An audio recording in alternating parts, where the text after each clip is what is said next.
Hey, what's up everyone? It's Kevin Boudreau. Today's video is going to be about finishing tournaments out of the money, more specifically, finishing out of the money in consecutive streaks. What I'm going through right now is a 16 in a row out of the money stretch, which looks pretty bad. But what I'm going to go over is a few things to help you deal with this and the ways I'm coping with this situation myself. First off, you got to understand things are going to happen. You could lose a coin flip a lot of times in a row, even though mathematically you wouldn't think so. Understanding that variance is part of poker, understanding that the reason poker is profitable is because there's variance and that's why people think they can win.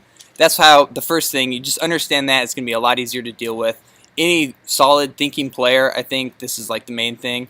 The next two things are going to be helping everybody else a little bit more. Got to have perspective. So 16 out of the monies in a row, that looks really bad. If you look at all these buy-ins, I haven't added it up, but it's probably like $30,000. So that sucks. But if I take 2 tournaments extra and go back a little further, then it's been 2 cashes out of 18 tournaments. So that sounds much, much better. That's 1 in 9 I'm cashing, which is a lot more closer to average.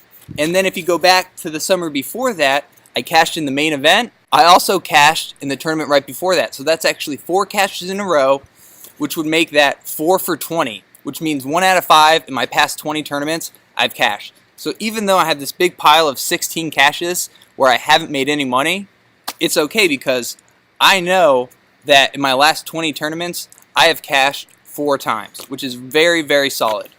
So then you say, well, how much have you won? If you go back and add that up, I actually am up money on that.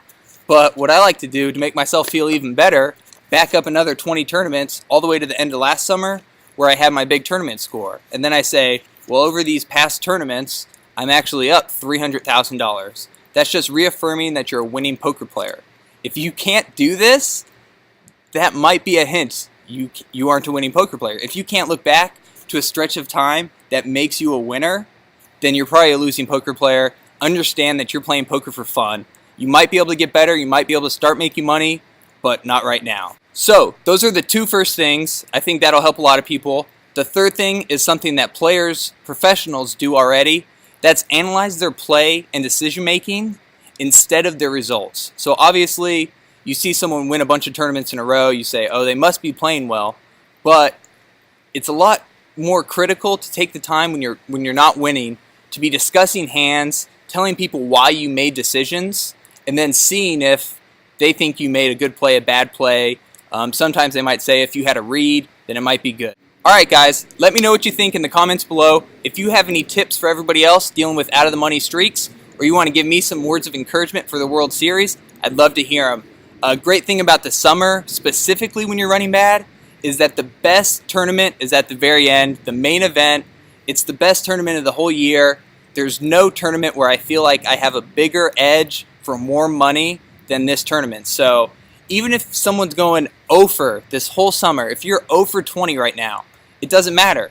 Final tabling the main event is probably better than winning at least half to 2/3 of these smaller bracelet events. A lot of them don't have big first places, so the final table of the main event will get you more fame, more money, and there's no reason, unless you wanted the bracelet of those other things. But that's my advice. That's Kevin Boudreau on out of the money streaks. Again, if you liked it, give it the thumbs up. If you didn't, you can rate it down. If you guys are just finding this video and my channel for the first time, hit the subscribe button in the top left corner, guys.